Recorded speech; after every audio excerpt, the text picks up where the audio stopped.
Ele que é empresário há 19 anos, fundador da rede Balrum, com 12 casas de festas. E da Estilos Formatura, situada no Rio de Janeiro e Recife e Manaus. Já realizou eventos em mais de 50 cidades pelo Brasil. Ele tem uma expertise em todos os segmentos do setor de eventos, gestão e a formatação do modelo de negócio. A palestra dele agora é da sobrevivência à excelência. Com vocês agora nesse palco, Davidson Dalcin. Obrigado, meu mestre. Obrigado, Arthur. Valeu. Tem, vou pegar. O passador tá aqui na mão, o microfone tá com ela. Pode ser esse. Tá na mão. Bom dia! A galera tá animada aí com muito conhecimento, com muita informação que a gente está compartilhando. E agora a gente vem mais uma enxurrada de ideias e ações que nós precisamos aplicar. Beleza? Vamos lá, tá no ponto aí, galera? Então vamos lá. Sou o Davidson Dalcin, fundador da Balrum Festas e Eventos, Estilos Formaturas também, que está lá em Recife, Manaus, no Rio de Janeiro.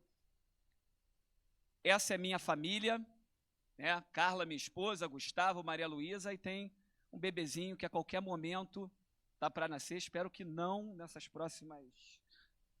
próximos 50 minutos. Tomara que aguarde, para a gente poder seguir até o final. E eu vou falar um pouquinho da história aqui da minha linha do tempo, vou passar por isso bem rápido, né? Em 1979 eu nasci numa comunidade no Rio de Janeiro, num barraco de madeira, onde trafegava ratos, esgoto a céu aberto, tiroteio para tudo quanto é lado, né? Uma comunidade que se chama até hoje Favela do Arará, no Rio de Janeiro, bem próximo da famosa Avenida Brasil.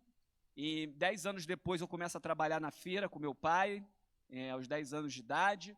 Em 1995, infelizmente, meu pai veio a falecer. Em 2001, eu consigo um emprego, né? Passei 6 anos ali num hiato de muita dificuldade após o falecimento do meu pai. Em 2001, eu consigo um emprego como produtor de convites numa empresa de formatura para ganhar um salário mínimo. E daí começa a minha jornada, até que em 2005 eu consigo ser o protagonista da minha empresa, que foi a Estilos Formaturas, e a gente foi aí para... A gente fez formatura em mais de 2 estados no Brasil, chegamos a fazer 40 mil alunos por ano. Foi um período bem tenso, até que em 2015 a gente inicia a Balrum. E hoje nós temos aí 12 unidades, teremos 70 unidades até 2026. Vamos lá. São 18 anos, né, como o André falou, temos 2 milhões de pessoas atendidas dentro dos nossos espaços, nossos eventos, mais de 15 mil eventos realizados, mais de 2 mil festas para mais de 340 mil convidados por ano. Ou seja, são 340 mil pessoas que passam todos os anos nos nossos espaços, mais do que muita cidade que nós temos aí no nosso Brasilzão. Ok? Então, eu vou mostrar para vocês um pouquinho da Balrum para a gente tomar conhecimento do que nós fazemos, né? Tudo que vocês virem aí que tem de mobiliário, decoração, todo o serviço é todo nosso, só para contextualizar. Tem áudio aí, gente?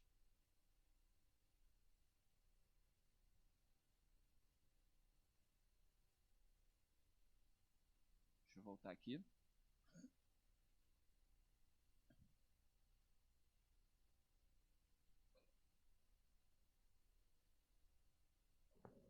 Alô, alô, teste som.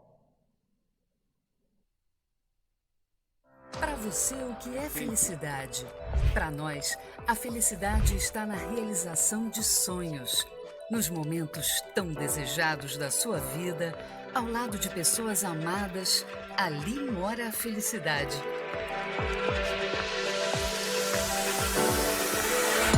Felicidade está em celebrar e eternizar novas fases, novas conquistas, novas etapas da vida. Aqui, nós tornamos o mundo mais feliz, encantando, divertindo e realizando sonhos. Fazemos com que a sua celebração seja marcada através da combinação perfeita de beleza, espetáculo, experiência gastronômica e cortesia do atendimento.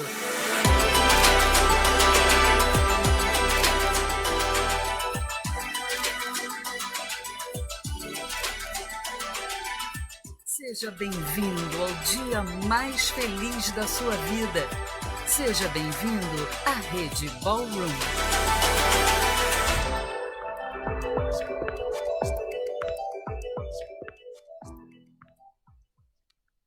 Muito Para bem. você. Opa, vamos lá. Deixa eu iniciar aqui com os pressupostos. Que nós vamos falar hoje aqui é sobre um assunto que eu considero coisas essenciais para que a gente consiga tomar consciência para construir uma empresa realmente relevante, uma empresa que dê lucro, uma empresa que não escravize a tua vida, uma empresa que tenha sucesso, ok? Então eu vou passar aqui vários elementos, né, e eu recomendo até que vocês façam anotações. Por quê? Porque o poder da mão no nosso cérebro, ele é incrível. Quanto mais a gente usa nossas mãos, mais registro a gente consegue das informações que a gente utiliza. Pode ser no celular, pode ser num bloco de notas, em qualquer lugar, mas sintam-se muito à vontade, ok? Então vamos lá. Essas são as headlines aí, né, as notícias que nós vemos sempre no nosso dia a dia. Quase 80% das empresas brasileiras não duram 10 anos. Menos de 40% das empresas nascidas no Brasil sobrevivem após 5 anos. São notícias bem duras, né? Mas, ao mesmo tempo, também a gente vê que o Brasil cresce no número de milionários, já são 266 mil milionários, além dos super ricos, e teremos aí, segundo a Credit Suisse, nos próximos 5 anos, um dobro do número de milionários. Então, o que seria realmente isso? Desafios ou oportunidades? A gente tem empresas que quebram, nós temos número de milionários dobrando. Isso é somente o negócio? Ou isso é a pessoa que comanda o negócio? Então, nós vamos abordar isso a partir de agora. Tudo que não tenho é pelo que ainda não sei, pois se soubesse, já teria. Então, o gap que existe entre o que você tem hoje e o que você quer para o teu futuro é algo que você ainda não descobriu. É algo que você precisa descobrir. E nós vamos falar sobre algumas coisas bem relevantes para acelerar esse teu crescimento, ok? Ó, isso aqui é um exemplo do patrimônio do Warren Buffett. É um bilionário, um dos caras mais ricos do mundo. Repara nesse gráfico com muita atenção. Olha como a escala acontece. Deixa eu ver se tem um... não tem. Olha como é que a escala acontece. Ele vem numa linha, né, isso é por idade, até dos 14 anos, até chegar aos 52 ali, já na faixa dos milhões. Mas olha como dá uma subida e uma inclinada sensacional depois de um determinado momento. Veja também Jeff Bezos, seu patrimônio. Como chega num determinado momento, ele dá uma guinada gigantesca. Isso aqui é uma jornada empreendedora que até o Renato trouxe ontem para vocês, mas eu vou trazer uma abordagem um pouquinho diferente. Isso aqui é como deveria ser a nossa vida como empreendedor. Isso aqui é um caminho que os unicórnios geralmente fazem. Então, nossa vida como empreendedor deveria ser assim. O primeiro ano, o início ali, realmente de muita motivação, você tentando validar o teu modelo de negócio. Os próximos 3 anos, né, aquele tempo de selva, de briga, de batalha, de construção, onde tem realmente muita relação. Tem gente que está nessa fase, às vezes, fala para mim assim, pô, Davidson, caramba, cara, estou passando 14 horas trabalhando, será que eu estou fazendo certo? Aí depende da fase que você está, porque nessa fase de selva é isso mesmo. São 14 horas todo dia, 16 horas todo dia, você vai dormir pensando, acorda pensando, e é assim que funciona, não é diferente disso, ok? Porém, 75% das pessoas, elas não conseguem ultrapassar essa fase. Apenas 20% consegue ir para a fase do lifestyle, que é onde você começa a tratar já o empreendedorismo como um estilo de vida. Você vive de uma forma não mais tão desesperada quanto nessa fase aqui da selva, e somente 20% consegue atravessar aí. Aqui tem algumas referências de faturamento, né? Óbvio que isso serve de negócio para negócio, mas é uma fase aí que você vai entrar no faturamento de cerca de 3 a 10 milhões ano, somente 20% passa. E somente 4% vai para uma fase que se chama da fase do deserto, que é onde você não começa a ter mais referência, que é aquela fase ali entre 10 e 50 milhões de reais, mais ou menos de faturamento, você já não tem muita referência, porque até essa fase aqui da selva do lifestyle, você tem muita gente que você pode se espelhar, muita gente que pode ser usada, você não tem que ficar inventando muita coisa para poder crescer. Só que quando você entra nessa outra fase, agora o negócio muda. Por que que o negócio muda? Porque a partir de agora, você não tem mais tanta referência disponível. E a partir de agora é você que toma as decisões, você que faz seus investimentos e você que quebra a sua cara. É assim que funciona. E aí eu não vou nem seguir na resta, mas é só para vocês terem a ideia que a nossa vida deveria ser assim, ou seja, 1, 3, 5, 6, 8 anos eu deveria estar ali já entre 10 e 50 milhões de reais, esse deveria ser o meu caminho. Mas por que que isso não acontece? A gente vai começar agora a entender por que que isso não acontece. E eu vou falar dos motivos emocionais, porque isso não acontece. Primeiro desses motivos é a arrogância.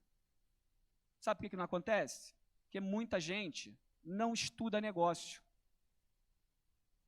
Não entende que é possível aprender como construir negócios de sucesso. Muita gente não faz benchmark. Muita gente não pega empresas que estão acima do seu nível para observar e se atentar o que elas estão fazendo que eu não estou fazendo. O que essas pessoas estão fazendo que estão levando elas a um caminho que está mais avançado que o meu, que eu não estou fazendo. E muita gente, ainda dentro da arrogância, é extremamente centralizador. Tem gente que bate no peito dentro da empresa para dizer, olha, se não sou eu, nada funciona. Isso deveria ser motivo de vergonha. Mas tem gente que se orgulha disso, como se fosse um grande super-herói, com uma vida totalmente escravizada, como o Renato disse aqui ontem, um empresidiário, não é um empresário, ok? Um outro motivo é a vaidade, ostentação. As pessoas que sabem adiar as recompensas, elas vão muito mais longe. Só que a necessidade de comprar o que não precisa para mostrar para pessoas que nem sequer elas gostam, fazem que essas pessoas vão lá no começo da carreira, já comprem imóveis, carros novos, para ficar vivendo uma aparência. Então isso impede a jornada acontecer como ela deveria. Outro ponto é não aceita conselho. Às vezes alguém dá uma dica, dá passa uma informação e fica colocando um monte de sinal. Não, isso aqui não funciona para mim, isso aqui é para ele, minha realidade é outra, não sei o quê. Fica cheio de narrativa, cheio de historinha contando para que as coisas não funcionem. Outro ponto também, dentro ainda da vaidade, é o apego. As pessoas ficam muito apegadas ao negócio. E ali coloca o coração. Tem gente que fala assim, esse negócio é meu filho, isso aqui é minha vida. Se você tem esse sentimento emocional com o teu negócio, na hora de tomar decisões planejadas e frias, você não consegue. Porque a tua relação como humano, ela está muito focada no ter. E muitas vezes a gente esquece da nossa identidade. Quantas pessoas às vezes não se matam, tiram a própria vida, porque elas se identificaram com o ter, e o dia que elas perdem, quem são elas? Nós não somos mais ninguém. A gente se desidentificou. Não tem mais identidade. E o que eu sou é o que importa. Não é o que eu tenho, é o que importa. Ok? Um outro ponto de motivo de insucesso são os atalhos. Busca por facilidade, levar vantagem, adeptos ao jeitinho. Não tem caminho fácil. Não tem atalho. Não adianta buscar atalho. Atalho não funciona. Tudo é difícil, e é difícil para que você aprenda, porque se fosse fácil, você não aprenderia. Essa é uma dinâmica que serve para a vida, serve para você educar os seus filhos. E um outro ponto, a zona de conforto. Tem muita gente que justifica a sua preguiça no equilíbrio de vida. Ah, não, minha vida é equilibrada, eu não posso trabalhar final de semana. Gente, empreendedor não tem isso. O relacionamento de empreendedor com telefone, com ligação, com vida, não permite que esse cara vire e fale assim, hoje eu não vou nem atender o telefone. Não existe, cara. Você precisa conscientizar a tua família, a tua vida é diferente. Agora, existe uma coisa chamada prioridade, existe uma coisa chamada seleção. Então, tipo, eu no domingo, talvez eu não atenda as pessoas tão rápido quanto eu atendo dia de semana. Isso pode acontecer. Ok? Mas esse falso equilíbrio, ele não existe, porque a vida é balanceamento. Existem momentos que eu vou precisar me entregar muito mais a um desafio, muito mais intenso dentro da minha empresa. Em outros momentos, eu vou dedicar um pouquinho mais para a minha família, eu vou fazer um balanceamento. Esquece essa história de equilíbrio. Não existe vida equilibrada, isso é utopia. Eu nunca vi alguém com vida equilibrada. As pessoas que têm o maior sucesso na vida são aquelas que sabem tomar boas decisões de balancear a vida nos seus devidos momentos. Se organizar para que ela seja realmente um balanceamento. Outro ponto é o medo do risco. Muito medo de tomar risco e não tem crescimento sem risco. Todo momento de crescimento ele vai te exigir um desafio e isso é um risco. Né? Narrativas e improdutividade. A improdutividade, ela é um dos principais males, porque se você for parar para pensar, o que é uma empresa de sucesso, uma empresa que multiplica lucro, uma empresa que prospera? São muitas horas empregadas e bem empregadas, com qualidade e com muita produção. Que o que eu mais vejo são pessoas falando assim, eu não aguento mais, eu trabalho o dia inteiro, não sei o quê. Cara, mas produziu o quê? O André estava falando aqui sobre ideias, né? Tem uma estatística, eu gosto de estatística, para cada 432 ideias tem uma execução. Olha que loucura. Então, ideia não serve para porcaria nenhuma. O que serve? A pessoa que vai lá, escreve, a pessoa que vai lá, porque isso é produtividade. A gente precisa entender o que é produtividade. Porque a maioria de nós está passando uma vida totalmente distraída com celular, com um monte de coisa, e chega no final do dia, o que você produziu? Quase nada. A tua produção é quase nada. Lá na empresa eu falo muito, ó, produção é documentação. Se não tem documentação, você não produziu nada. Não adianta, é só ansiedade. É a ansiedade que fica tomando conta da tua cabeça, te levando a acreditar que você está muito enrolado, que está cheio de tarefa.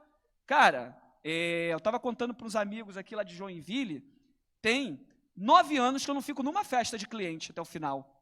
Vou porque é amigo ainda, nas que eu vou porque são meus amigos. Eu não perco noite de sono, tem 12 casas, fazendo 2.000 eventos por ano, e eu não fico lá enfurnado.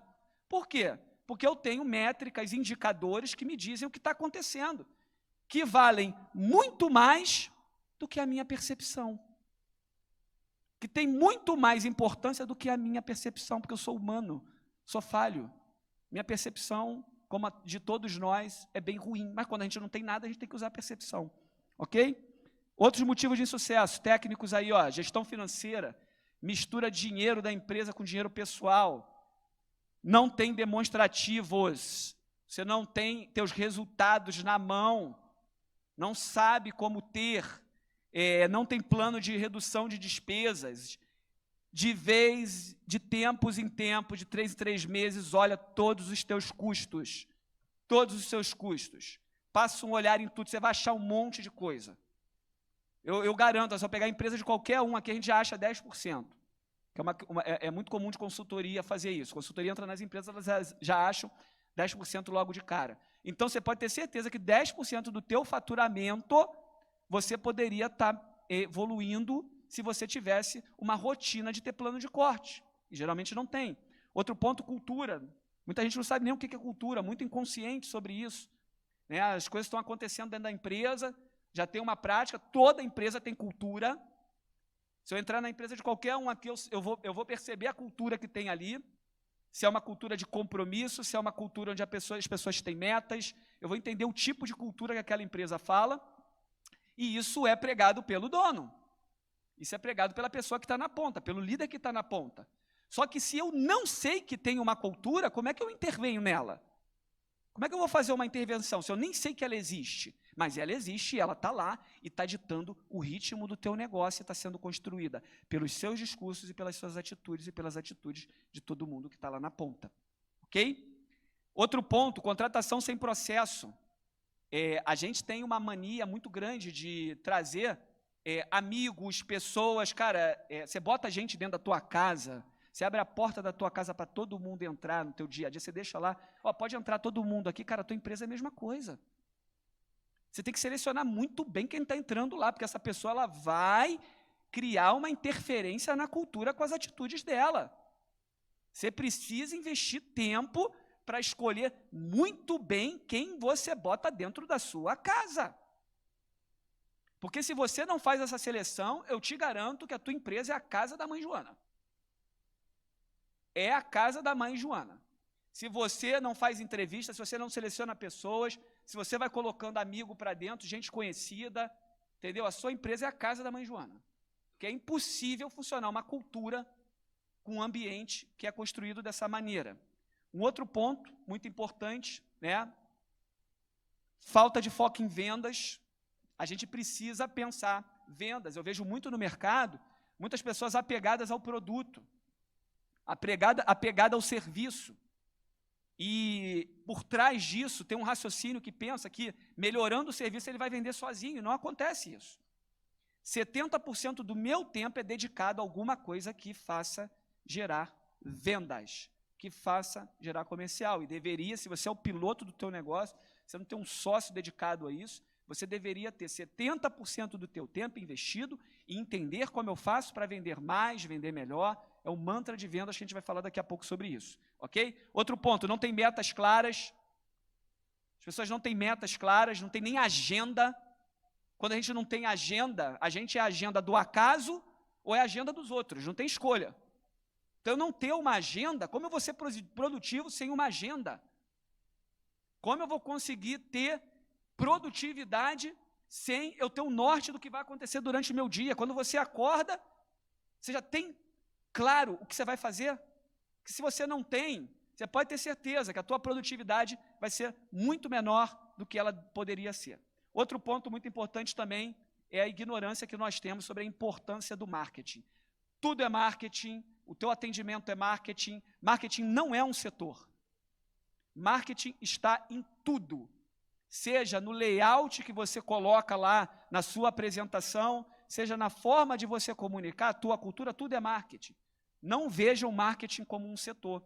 Então, todos esses motivos que eu coloquei para vocês são os motivos que nos impedem de fazer a nossa jornada como ela deveria ser feita. E essas são as doenças. Agora, toda doença, ela tem sintomas. Sabe quais são os sintomas quando a gente está doente? Começa a culpar economia, começa a colocar nos políticos e no governo, que é uma bosta mesmo, entendeu? Mas a responsabilidade de uma coisa que não é deles. Porque a tua vida não pode ser entregue na mão de ninguém, você não pode ser refém de uma economia que não está prosperando, de uma linha que você não está curtindo muito de decisões do governo. E a frase que eu adoro usar, eu recomendo para vocês é: apesar do governo, eu faço. O que esses caras fazem na minha vida? Eles só atrapalham. E está tudo bem. Um bota 3 quebra-molas, o outro bota 5, um bota 3 degraus, o outro bota 5, beleza, vai me dar um esforço maior aqui, mas eu vou subir. Agora, o que eu vejo acontecendo quando a pessoa está lá com as doenças que eu coloquei na frente, os sintomas, fica discutindo política em grupo de família, reclamando postando em rede social.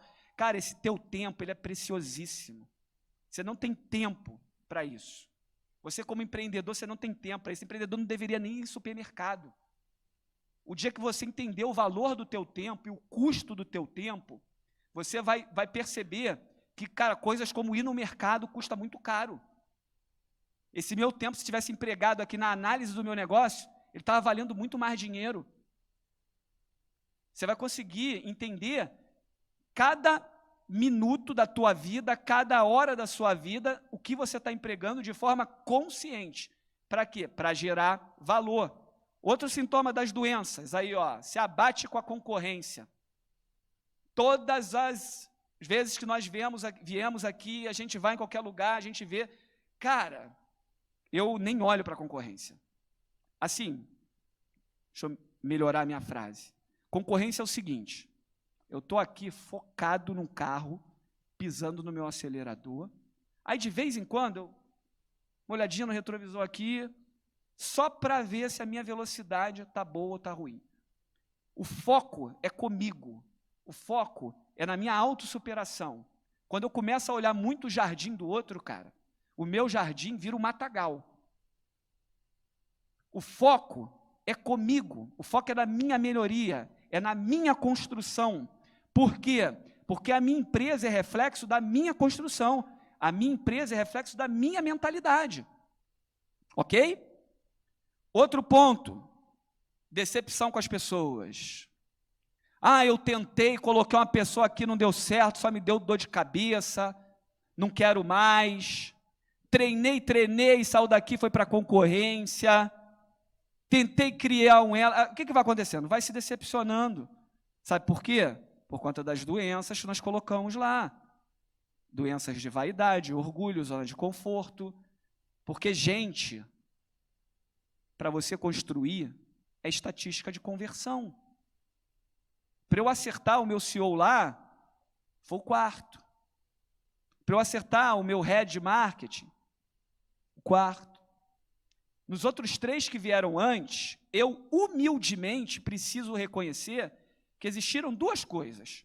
Uma, as pessoas não eram boas e eu também não era bom o suficiente para lidar com algumas delas. Eu ainda não tinha aprendido a lidar com o executivo. E aí, eu entendendo isso e reconhecendo isso, eu evoluo. Eu começo a realinhar o meu raciocínio e continuo fazendo isso até hoje, para evitar o máximo perder pessoas boas. Agora, se à medida que você vai perdendo, vai tendo um probleminha, você vai se decepcionando, cara, e vai criando um bloqueio, né? Sabe aquela pessoa que teve o primeiro namorado, se frustrou, nunca mais eu vou casar? A vida não é assim. E não tem escolha. Tem gente que pensa assim, não, eu toco sozinho, eu prefiro tocar sozinho do que passar essa frustração. Cara, não tem escolha. Você vai virar escravo do teu próprio sucesso. Não tem escolha. Você tem que testar. Vai perder dinheiro com gente, vai se decepcionar com gente, vai ser sacaneado, tudo faz parte. Só não leva para o coração. Porque se levar para o coração, se você hipervalorizar essa frustração, o que você faz? Você começa a evitar. E aí, quando você começa a ter os primeiros embatezinhos, as primeiras resistências, você está traumatizado, você começa a já reagir na defensiva, e a coisa não funciona. E o último ponto, fica inseguro sobre o modelo do negócio. Tem gente que fala assim, cara, será que formatura é bom, formatura é ruim? Festa é bom, festa é ruim? Cara, depende de quem. Não é o quê, é quem. Quem está na ponta. Tem muita gente com muito sucesso em formatura e gente com muito fracasso também com formatura. Mas, assim, eu quero dizer para vocês que todas as doenças, sintomas, desafios, eles fazem parte de uma jornada que não é simples. E você, como empresário, seja bem-vindo, porque você tem aí a profissão mais difícil do mundo. Isso é uma verdade, não há como negar. Não tem profissão mais difícil do mundo do que a nossa profissão, porque a gente tem que entender de tudo. A gente tem que saber um pouco de contabilidade, a gente tem que saber um pouco de jurídico, a gente tem que saber de vendas, a gente tem que saber de operação, a gente tem que saber de tudo. Não tem especialidade. Principalmente quando você é líder do teu negócio. Você pode arrumar pessoas que vão ser especialistas ali, mas você que vai ter que entender o básico para poder geri-las. Se você não entender o básico, você vai ficar refém. Ok?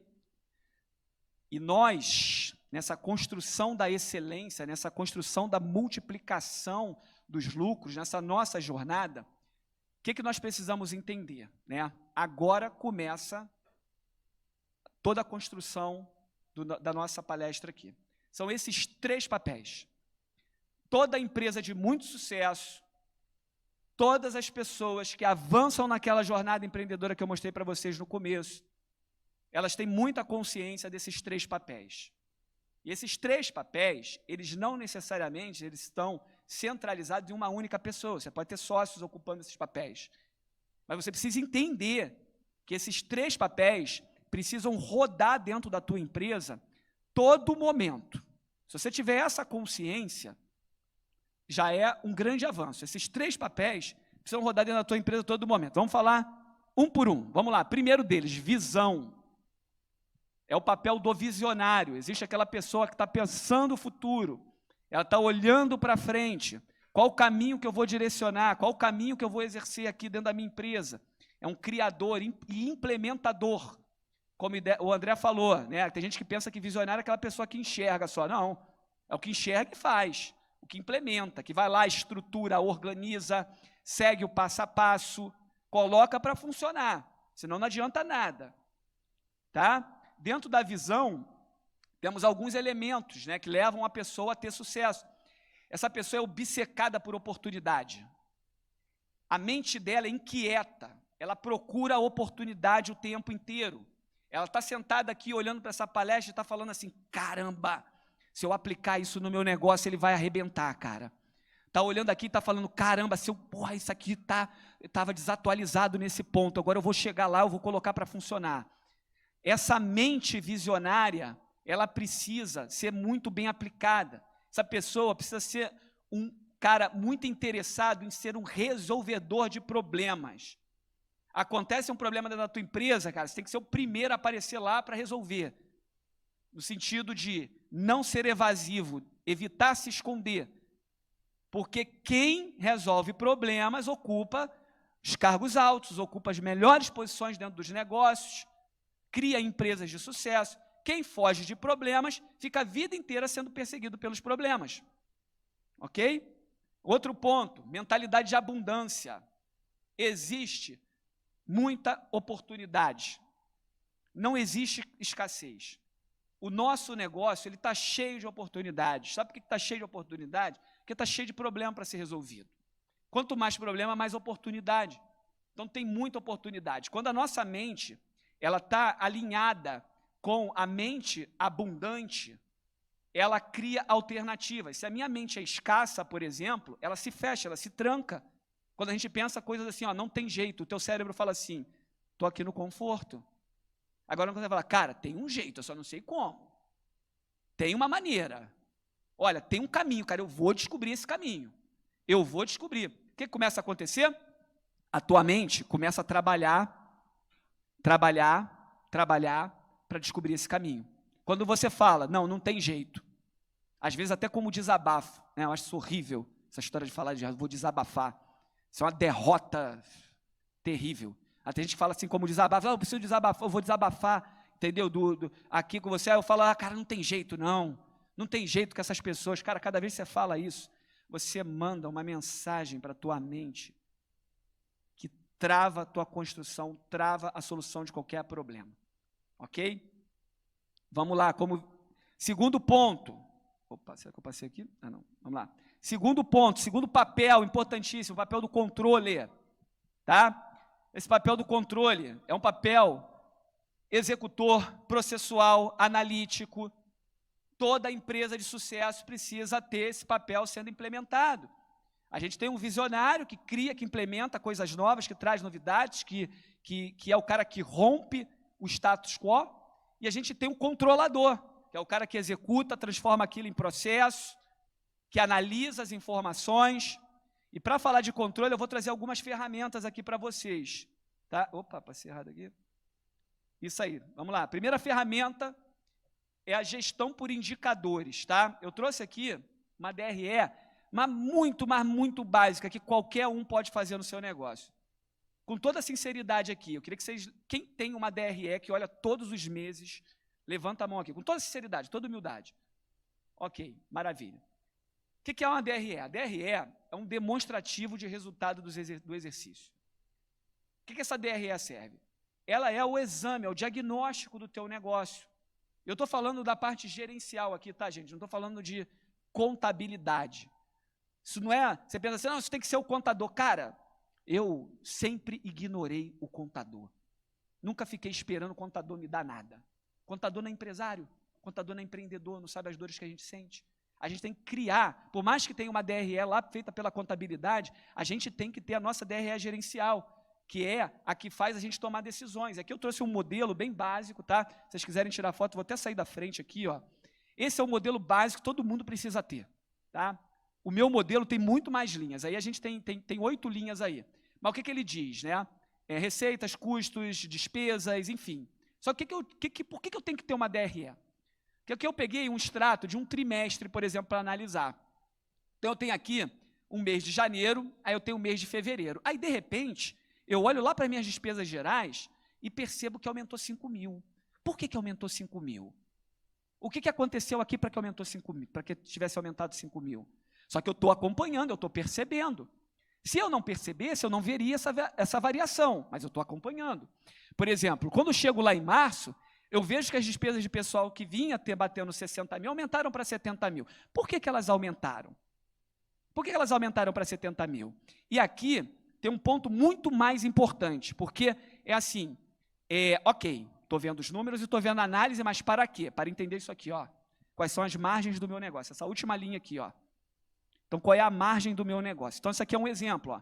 Mês de janeiro eu tive uma margem de 18,3%. Mês de fevereiro, negativo de menos 10,7%.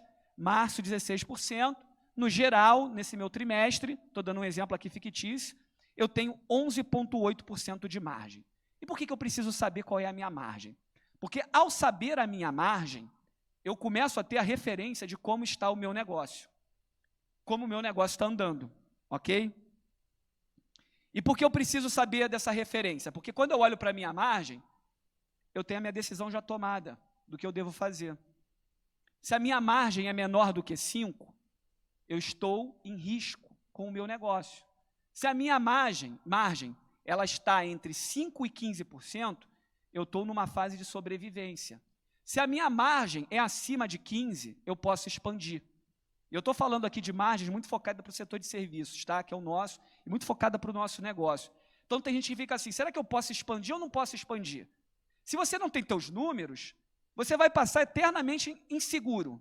E aí quando você der o próximo passo, você vai continuar inseguro. Agora, quando você olha e sabe disso aqui, está muito claro o que você deve fazer.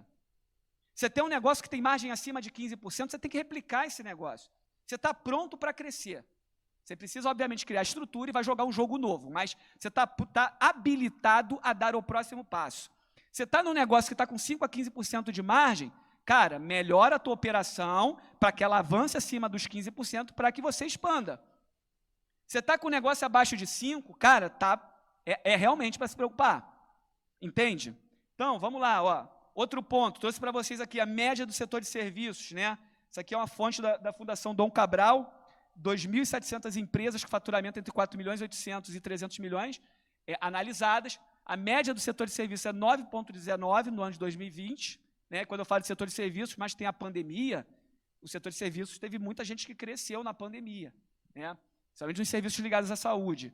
Em 2021 já foi 15,78. Isso aqui é uma média. E essa aqui é a minha obsessão, ó. É 25%. Ano passado nós fechamos com 20%. Só que a gente quer buscar esses 25%. A gente é focado em buscar esses 25%. Então a gente trabalha para buscar os 25%. Por quê? Porque a gente quer trazer investidor para o negócio, quer ser uma empresa muito atrativa, e é isso que eles olham. Qual é a margem do teu negócio? Qual é o resultado lá final do teu negócio? Não é o lucro, porque às vezes tu está lá faturando, cara, 10 milhões. Teu lucro é 500 mil e você está feliz, só que você está com 5%. Qualquer desvio, qualquer coisinha que mudar no mercado, qualquer ação que sair da rota, vai te colocar no perigo. Vai te colocar no perigo. Entende? Agora, quando você está acima de 15, você está ali pronto para continuar, tem que continuar querendo crescer mais. Eu quero que aquela minha meta de obsessão seja 50%, mas esse indicador, ele é fundamental. Não tem como gerir uma empresa sem uma DRE, sem você ter noção disso que eu estou falando para vocês. Não é fazendo, cara, de vez em quando eu vou lá numa folha de papel, faço um rabiscozinho para dizer quanto eu tenho mais ou menos de lucro. Não é mais ou menos. Isso precisa acontecer todos os meses. Fechou o mês, DRE, como aconteceu, você precisa fazer uma conciliação bancária, ter isso muito bem alinhado, porque senão é a doença lá, vai ficar inseguro sobre o modelo de negócio. Quando vai ficar inseguro sobre o modelo? O resto da vida. Isso não é para empresa grande. Tem gente pensando, não, isso aqui não é para minha empresa grande. Cara, a tua empresa é pequena, é mais fácil. Lá eu tenho um fluxo de pagamentos para analisar de 12 mil pagamentos mês para analisar. Talvez aí vocês tenham 50, 70, 100. Tem poucas receitas para controlar. Eu tenho 12 mil para controlar. E funciona. Outro ponto, né, da gestão por indicadores, indicadores de vendas, né, faturamento, ticket médio, margem de contribuição, isso tem que estar na ponta da língua. Estatística de conversão, que eu vou mostrar aqui. Por exemplo, você tem funil de vendas, quantos contatos, quantos agendamentos você faz, quantos orçamentos, quantas vendas você tem dentro do teu negócio. Por que eu tenho que ter um funil? Mais uma vez, para analisar os indicadores. Nesse exemplo aqui, eu tenho 60% de agendamento dos contatos que eu consigo, 66% eu consigo efetivar um orçamento, gera uma oportunidade, e consigo converter 20%. Aí agora eu começo a criar estratégia para esse 60 aqui virar 70, para esse 66 aqui virar 80, para esse 50 virar 55, e à medida que eu crio uma estratégia, eu vou medir. Ó, deu certo. Não é na minha intuição. Não pode ter uma empresa gerida como se você fosse um pai de santo, mentalizando e vou tomar decisão. Não dá para ser assim, gente. Não dá. Ok? CRM. Porque só vai conseguir ter isso se tiver um CRM. Se você não tem, não sabe, não usa um CRM, você não vai ter informação. E precisa criar a disciplina de preencher CRM. Vendedor odeia preencher CRM. Mas se você começar a colocar o contato direto no CRM, não ficar dando contato para ele por WhatsApp, ele vai ser obrigado a preencher o CRM. Só que se você ficar naquela ansiedade, ele pega o contato, passa para o cara de WhatsApp, não tem CRM, não vai funcionar, ok? Mantra de vendas, que todos nós deveríamos pensar isso aqui o dia inteiro. Ó, como eu vendo, como eu faço para vender mais? Como eu consigo mais clientes? Como eu consigo mais produtos? Como eu consigo vender mais vezes para o mesmo cliente? Como eu consigo vender mais caro? O que eu preciso fazer? Se o teu cérebro ficar pensando isso, ele vai te dar alternativas. Você vai começar a construir. A tua cabeça tem que ser aficionada, obcecada por pensar em como eu vendo mais, como eu vendo para mais gente, como eu vendo mais caro. Ela precisa ser obcecada, isso precisa estar na tua mente, funcionando como se fosse um robozinho, te dando input o dia inteiro, ok? Outro ponto do controle é a satisfação do cliente, tá? E eu trago aqui para vocês uma ferramenta chamada NPS. Tudo que eu estou falando para vocês aqui, gente, são coisas extremamente aplicáveis, independente do tamanho do negócio, tá? Óbvio que lá na minha organização tem muito mais indicadores. Mas se vocês trouxerem essas ferramentas que eu estou passando aqui para dentro do negócio de vocês, vocês vão para aquela jornada lá. Vocês vão passar do 10 para o 50, vocês vão caminhar naquela jornada lá bem. Depois do 50 é outra história. Mas até os 50 milhões de faturamento, você vai muito bem você fazendo isso aqui. Então, NPS, uma escala de 0 a 10, qual a probabilidade de você recomendar a empresa para um amigo? Essa é uma pergunta universal e ela é uma base comparativa entre empresas, né? Aqui está a fórmula, depois se vocês quiserem, peguem na internet também, deixa eu sair para tirar foto aí. Mas o que acontece? São detratores, são pessoas passivas e promotores, né? Aí você vai ter um cálculo, ter uma fórmula, essa fórmula vai te dar um número, tá? Você precisa passar essa pergunta para o cliente. Cliente responde automação de WhatsApp. Você pode mandar para 100. Se 10 te responder, está ótimo. Você já tem um NPS. É melhor do que a tua percepção. Se 30 responder, está ótimo. A nossa automação lá, eles respondem 82% de resposta. Na nossa automação. É no WhatsApp, manda e vai, a galera responde. Se você não conseguir, manda mesmo numa pergunta, cara, e aproveita depois. Se você for ligar, tiver como ligar, aproveita depois e ainda pede uma indicação. Ok? Isso aqui é um exemplo do quão importante é ter um NPS. Isso aqui são as maiores empresas do Brasil de NPS. A Lindt, 87 de NPS, Toyota, 83, Apple, 81, Honda, 81, Johnson & Johnson, 78, a Balrum está aqui, 77. Óbvio que eu pluguei a Balrum aí só para fazer uma comparação. A Amazon, 75, Cacau Show, 74, 71, Havana. Então, isso aqui é meu número. Empresas acima de 76 até 90 é zona de excelência, 91 a 100 é zona de encantamento, 51 a 75 é zona de qualidade, zona de aperfeiçoamento, zona crítica. Então, você vai saber como a sua empresa está sendo percebida pelo cliente, através de quê? Do cliente, não da tua opinião. Tua opinião não serve para nada. Você precisa ter uma ferramenta para avaliar se o teu cliente gosta ou não gosta do teu produto. Essa pergunta do quanto você recomendaria para um amigo é uma pergunta que tem um viés psicológico muito forte, porque a gente só recomenda para alguém algo que nós gostamos. Então, ela resumiu aquelas pesquisas extensas, loucas, gigantes, numa única pergunta e com uma efetividade. Hoje, o mundo inteiro, as grandes empresas usam isso.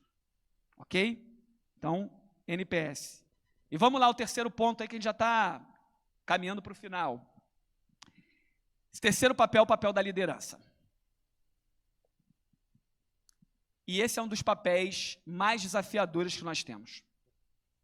Porque enquanto visão, sou eu comigo mesmo, enquanto controle, sou eu comigo mesmo, porém na liderança sou eu com os outros. E o ser humano é complexo, o ser humano é difícil, o ser humano é complicado e a gente precisa entender isso. E dentro dessa liderança, o que nós fazemos basicamente? É treinar e mobilizar em cima da visão.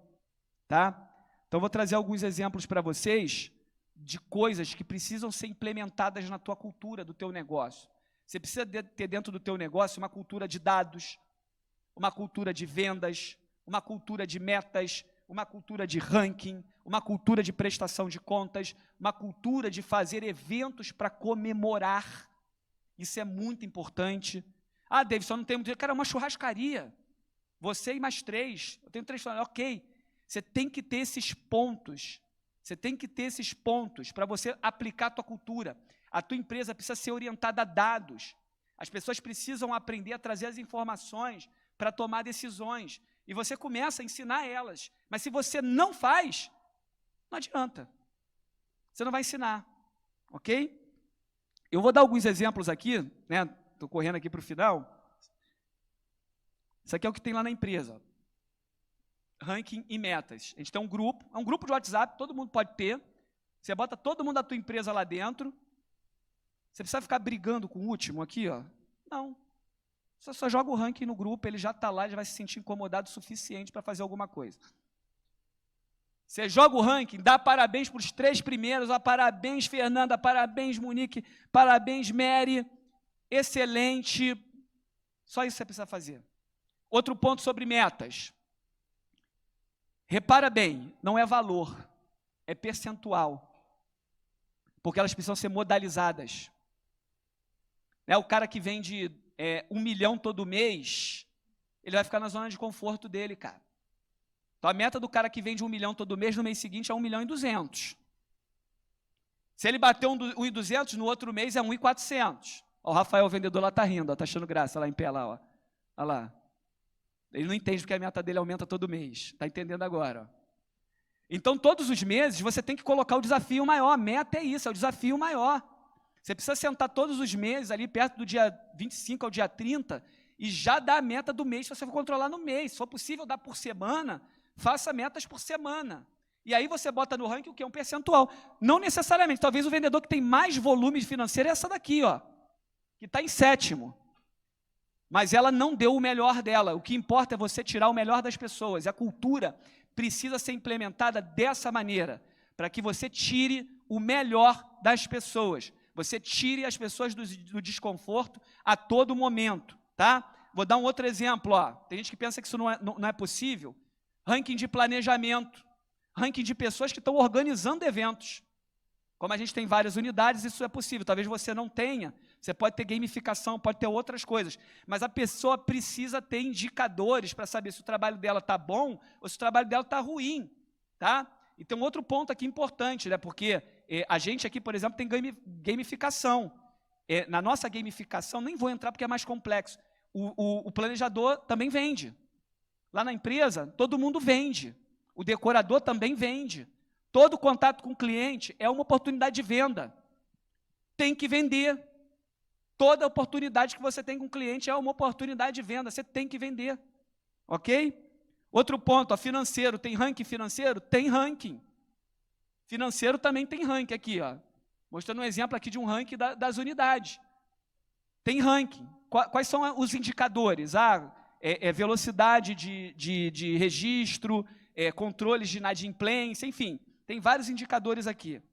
Isso aqui é um exemplo de uma reunião de prestação de contas. Então, por exemplo, todos os meses, né, essa aqui é uma foto nossa, a gente se reúne para ver os resultados. Já está no final também. O André está impressionando aqui. A gente se reúne para ver os resultados. Então, você tem que ter, cara, dias específicos nosso lá. Todas as segundas-feiras, todas as segundas quinta-feiras do mês, reunião de DRE. O mundo para. O mundo para. É sagrado. Não tem reunião com cliente, não, é sagrado. Nós vamos olhar nossos resultados. Nós vamos analisar o que nós fizemos de bom e o que nós fizemos de ruim. Nós vamos analisar como foi nosso mês. É sagrado, sagrado, não tem negociação.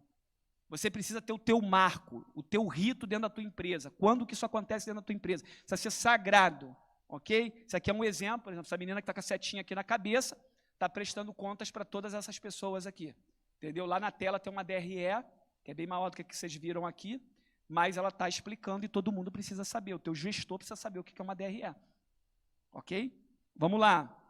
Outro ponto, os eventos, que eu falei no final. Isso aqui é exemplo de eventos que nós fizemos. Ó. Isso aqui foi no meio do ano, foi o evento que a gente teve como tema a Copa do Mundo. Então, a gente levou a galera para lá, fez as premiações. Aqui está o Oscar, por exemplo, foi o evento do início desse ano, onde nós entregamos os troféus para as pessoas que mais se destacaram.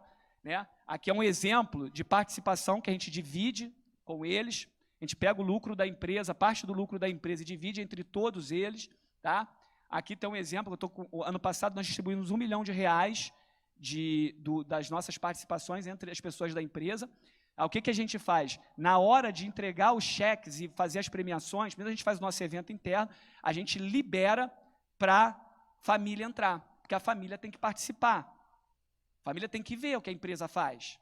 A família tem que saber, tem que estar junto. Porque se estiver lá atrapalhando, vai ser um cargo pesado. Outro ponto importante, contrate os melhores. Isso aqui é um exemplo de um processo de contratação. Se quiser tirar foto aí, ó. Isso aqui é um exemplo de um processo de contratação. O nosso processo de contratação. A gente define lá a pessoa que a gente quer, o perfil, anuncia a vaga, tria os currículos, envia um formulário, faz um vídeo de apresentação. E aí tem um ponto muito importante.